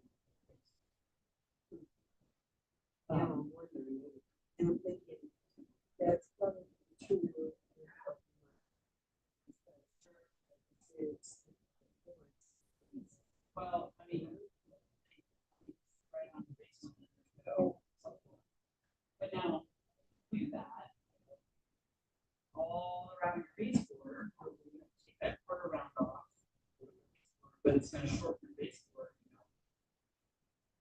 however, whatever depth. So if you get new hardwood, hardwood's half an inch. So they can pull your baseboards off, lay it for baseboard back. You just have to be aware of like, if you're replacing that past that, not to lay it right up to your baseboard, and then your baseboard will go from, whatever it is now to like that. I don't have the. Yeah, the, yes. Yeah, and then before days wouldn't have that, but they can disappear real quick. And then pulling baseboard, old baseboard off the wall, it's very delicate, it is kind of old and brittle, so you gotta just mindful of those types of things. I thought it was like doors, you know.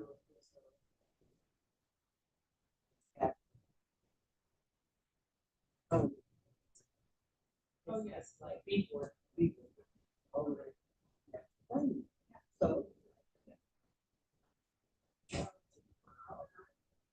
Oh, Yeah. And right back on.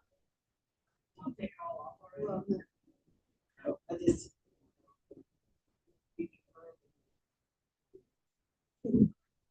This is what you want to do. Yeah, put it back on quickly and just paint it. People love that detail in that age house. Is it wood? Sorry? It's good. It is. It is very durable. Big part. So your beadboard is wood. Like, I would go down Pinterest and I would put up house side and side. So I bet someone buy your house eventually. They love old houses. Like, love that. Let that make it. They're comfortable with house.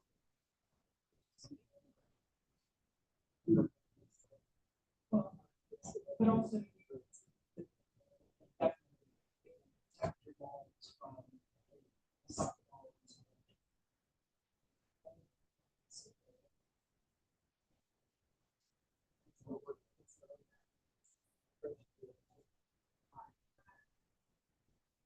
That's just the outside.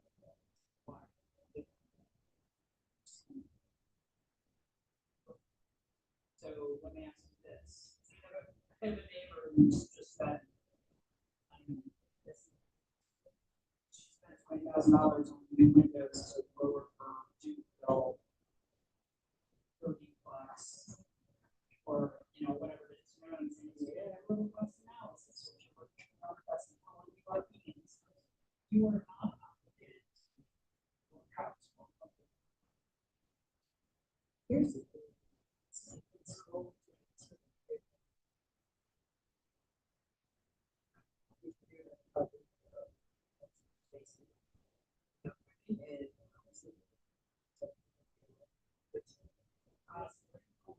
And I found that.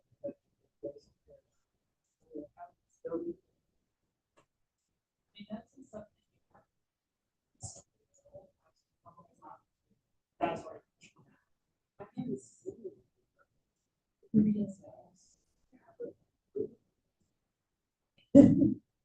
Not.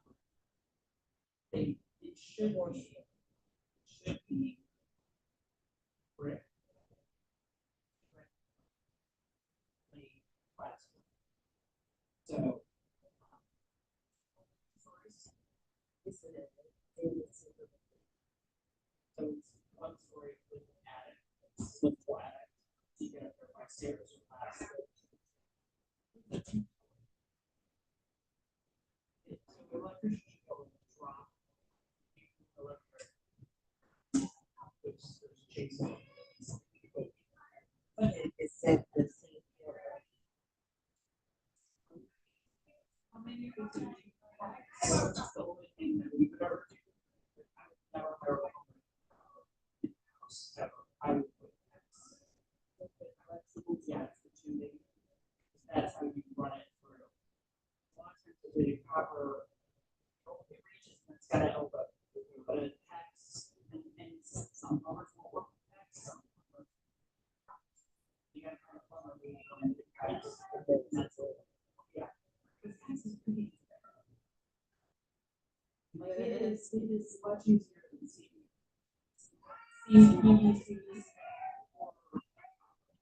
So if you're gonna run pipes, yeah. It should be able to drop through the chase on the outside of the house. It's a lot of times. So when they build houses, it's two studs like this, they're whatever apart, 16 inches apart.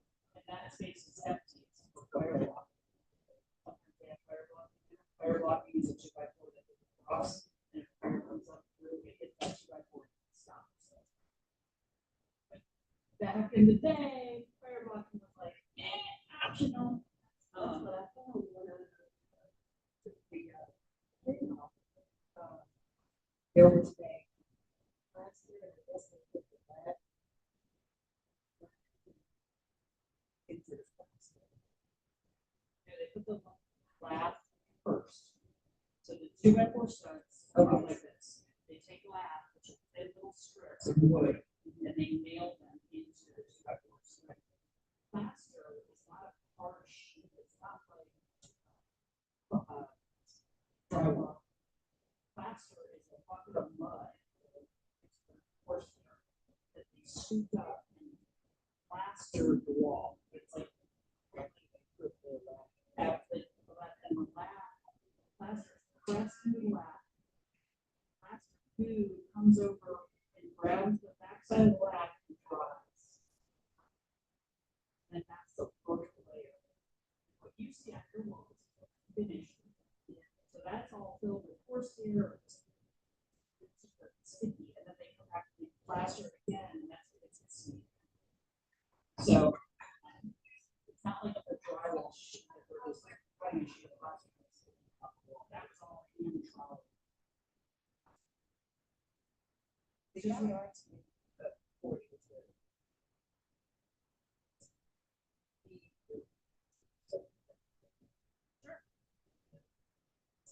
yeah, it's there.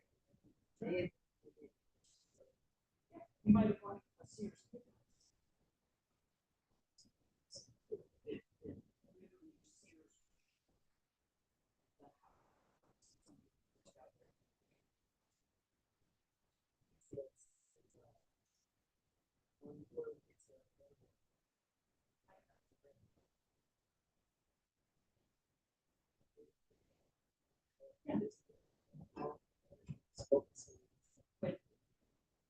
Picture as someone about things that you need to exit strategy. So the electric updated, that's exit strategy. So if you go to sell a house in 10 years, it's sells.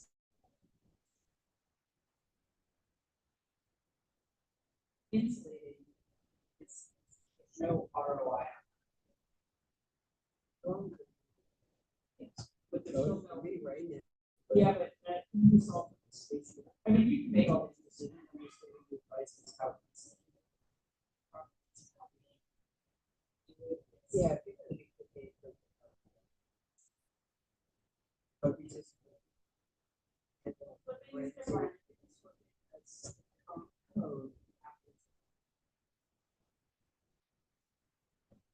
you're going to occupy. I'm just saying to you, you can solve the problem by turning it into space or $1,000 to insulate the house. Same thing for better.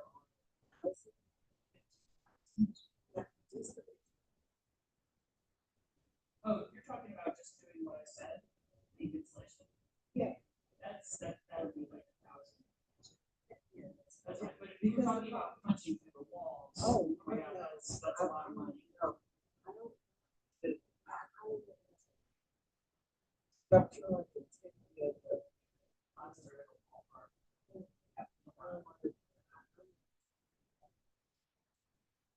yeah. This can't be. Those things have been together for 40 years, but they're different.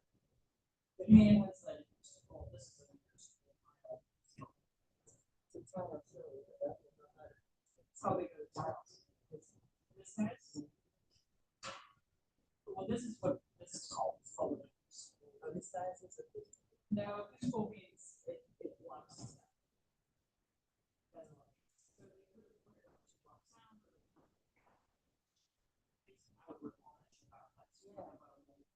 Yeah. Um, But if they were small tiles like this, I can see like.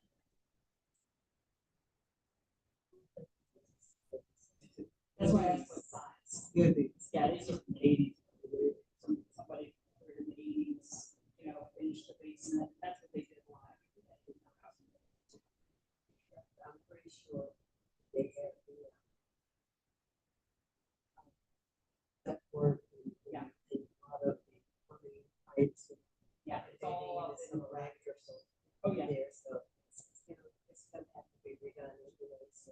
just don't, I mean, I would pull it out as a bolt, but just, if you do pull it out, and then you see all the heat pipes and plumbing pipes and it has coating on it, tape or fiber. Now, it's not bad, asbestos is not bad, it's only bad if you touch it. When you paint it, fix it. You never win.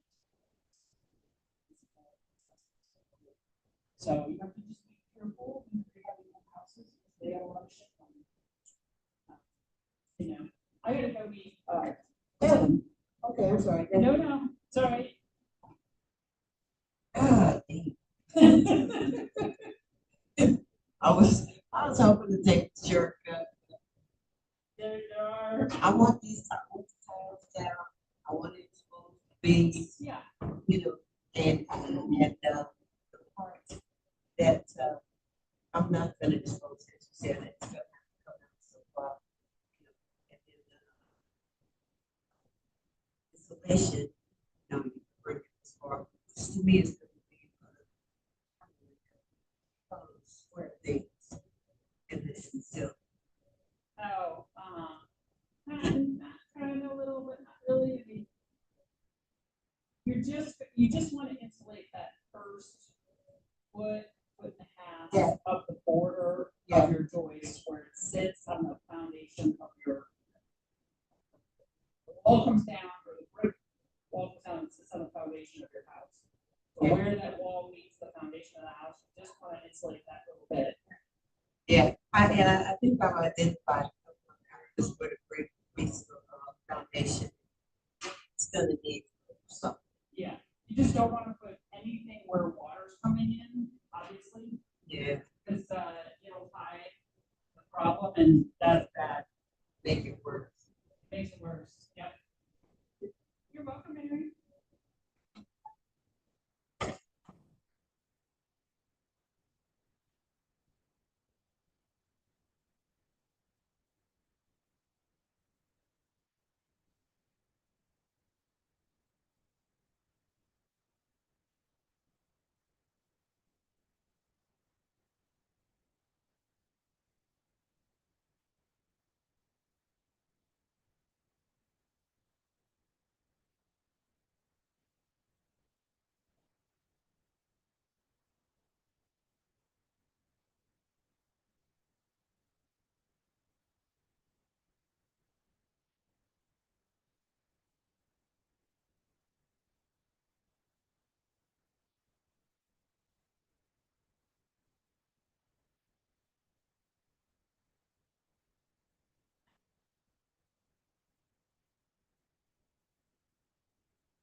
Thank you.